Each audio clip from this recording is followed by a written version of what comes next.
ఉద్ధరేదాత్మనాత్మానం ఆత్మానమవసాదయేత్ ఆత్మైవ ఆత్మనో బంధుః ఆత్మైవ రిపురాత్మనః. తన్ను తానే ఉద్ధరించుకొనవలెను, తన్ను అధోగతిని పొందించుకొనకూడదు. ఏలయనగా తనకు తానే బంధువును తనకు తానే శత్రువును అగును.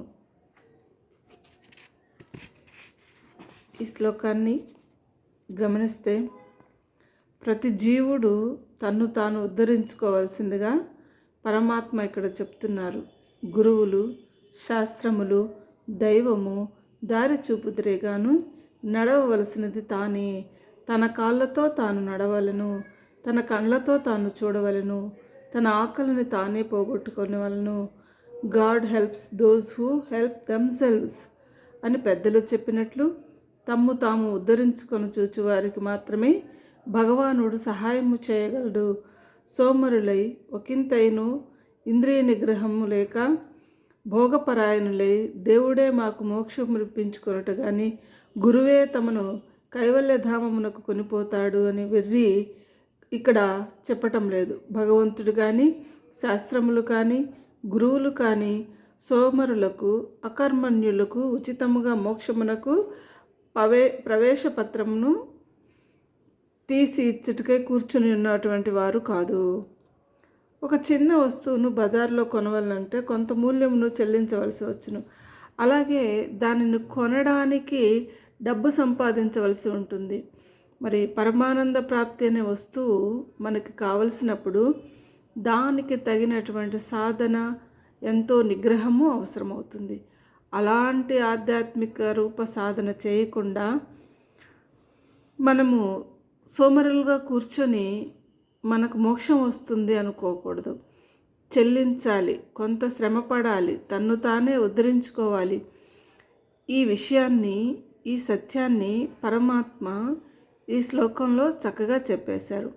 మహాత్ములగురు ఎంతయో శ్రమపడి కష్టాలు కోర్చి శీతోష్ణాది ద్వంద్వాలను సహిస్తూ ఎన్నో కఠోరములకు సాధనలను చేసి తమ చిత్తమును, ఇంద్రియములను తామే నిగ్రహించుకొని ధన్యులైరే.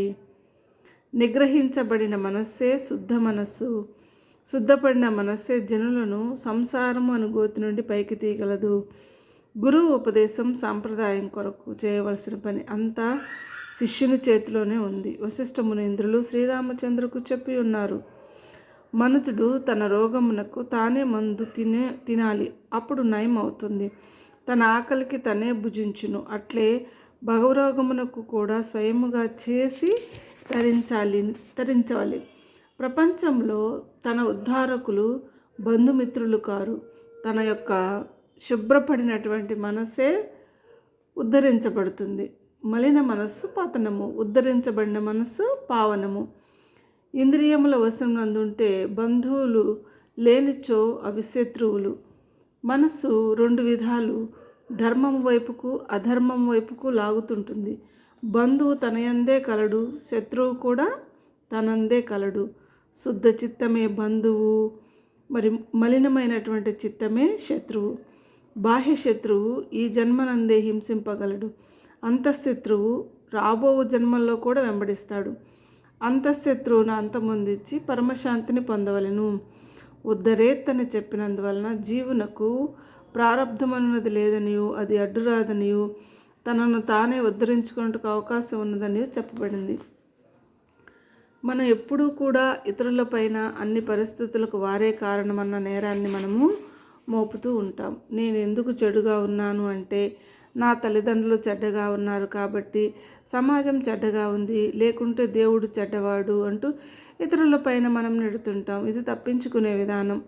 పరీక్ష ఎందుకు పాస్ కాలేదు అంటే టీచర్ సరిగ్గా చెప్పలేదు, ప్రశ్నలు కష్టంగా ఉన్నాయి, నేను సరిగ్గా చదవడం లేదు అని తన తప్పును తను సరిదిద్దుకోవాలి. ఇలా అనుకుంటే ధైర్యం వస్తుంది, మనిషికి విలువ కూడా వస్తుంది. మానసికంగా బలాన్ని పెంచుకోవాలి. మనిషి ఆరోగ్యంగా ఉన్నప్పుడు అతనిని వ్యాధిగ్రస్తుని చేయలేవు. నీవు బలంగా ఉన్నప్పుడు నిన్ను నీవే ఉద్ధరించుకోగలవు. కనుక నీవు ఏదైనా తప్పు చేస్తే దానికి మార్పు చెంది శిక్షణ స్వీకరించగలిగిన శక్తి ఉన్నప్పుడే దృఢంగా ఉండగలవు. కాబట్టి నీ శక్తితో నిన్ను నీవే ఉద్ధరించుకోవాలి. దేశ ప్రజలు బ్రిటిష్ వారితో స్వతంత్రాన్ని మాకు ఇవ్వండి అని బతిమలాడారు. లోకమాన్య బాలగంగా తిరగ వచ్చాక స్వరాజ్యం మా జన్మ హక్కు అన్న నినాదం ఇచ్చారు. అది మంత్రంలా పనిచేసింది. నీ మీద నీవే ఆధారపడు, నిన్ను నీవు కించపరుచుకోవద్దు అనే భావం పనిచేసి గాంధీజీ క్విట్ ఇండియా ఉద్యమంలోకి వెళ్ళారు. దుర్లభమైన మానవ జన్మను పొందిన మనం ఏ మార్గంలో పయనించినా పరమానంద ప్రాప్తి లభిస్తుంది. కామము, క్రోధము, లోభము, మోహములని దోషాల యందు చిక్కుకొని మానవుడు వివిధ దుష్కర్మలను అనుభవిస్తూ ఉన్నాడు. సూకర సునకాది జన్మములెత్తుటయు జరుగుచుండును. కనుక మనకి ఈశావాస్యోపనిషత్తులో 3వ శ్లోకం చెప్తుంది, అసూర్యానామతే లోక అంధేన తమసావృతాః తాంస్తే ప్రేత్యాభిగచ్చంతి ఆత్మహనో జనాః. దైవప్రాప్తి సాధన మార్గములను విస్మరించి దుష్కర్మలను ఆచరించేవారు సూకర సునకాది జన్మములతోడను నరకరూప అసురలోకములతోడను అజ్ఞానాంధకారముతోడను కప్పబడి ఉందురు. అట్టివారు ఆత్మహంతకులు అని చెప్పబడుతున్నది. వారు చనిపోయిన పెదప ఆ అసురలోకంలోనే చేరుకుంటారు. ఆత్మహంతకులు అని చెబుతున్నది. తమకు సంభవించిన దుఃఖములు తమ ప్రారబ్ధ ఫలితములనియు తమకు ఉన్నతిని పొందు యోగము లేదనియు ఎవరూ నిస్పృహకు గురి కారాదు. పతనము ఉత్థానము ప్రారబ్ధాధీనములు కావనియు తమ ఆధీనంలో ఉన్నవనియు సాధన ద్వారా ఉన్నత శిఖరములను చేరుకోవచ్చనియు మానవులకు ప్రేరణ ఇచ్చుటకే భగవంతుడు తమను తామే ఉద్ధరించుకోవాలని హితవు పలికినాడని ఈ శ్లోకం మనకి తెలియచేస్తుంది. కనుక మానవుడు ఆత్మోన్నతికై ప్రయత్నింపవలెను. మన స్వభావ కర్మలను మన ఉన్నతి తోడ్పడే విధంగా చూసుకోవాలి. మన బంధ విముక్తికై తోడ్పడేవారు సత్పురుషులు, మహాత్ములు, నిస్వార్థ సాధకులు, నిజమైన మిత్రులు. కర్మలను సంస్కరించుకోవడం వలన ఉన్నతికి తోడ్పడును.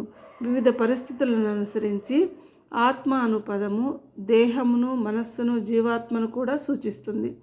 ఇక్కడ మనస్సు అనగా ఆత్మగా చెప్పబడుతున్నది. ఇంద్రియ వశ్యమై ఉంది, బానిసలాగా ఉంది. ఈ శ్లోకంలో హి అనే పదము ప్రయోగించారు. అంటే ప్రతి ఒక్కరూ దీనిని తప్పక ఆచరించవలెను. అమృత బిందూపనిషత్తు కూడా ఈ విధముగా చెప్పబడినది. మన ఏవ మనుష్యానాం కారణం బంధమోక్షయో బంధాయ విషయాసంగో ముక్తి నిర్విషయమనః. ఇంద్రియములందు బంధించబడిన మనస్సు బంధము కానిచో మోక్షము. ఇది మన ఉపనిషత్తుల్లో ఒకదానిలో చెప్పబడినటువంటి విషయము. కనుక మనలో ఉన్నటువంటి అనాదిగా వస్తున్నటువంటి ఆ యొక్క ఏదైతే నిరాశ, నిస్పృహలు, మా జీవితం ఇంతే అనేటువంటి ఆలోచనలు తొలగించుకొని లోపాలన్నిటినీ కూడా సరిచేసుకుంటూ మన లోపాలను ఎదుటివారి మీద రుద్దకుండా మనల్ని మనం ఉద్ధరించుకోవాలి అని ఈ శ్లోకంలో పరమాత్మ మనకి తెలియచేస్తూ ఉన్నారు.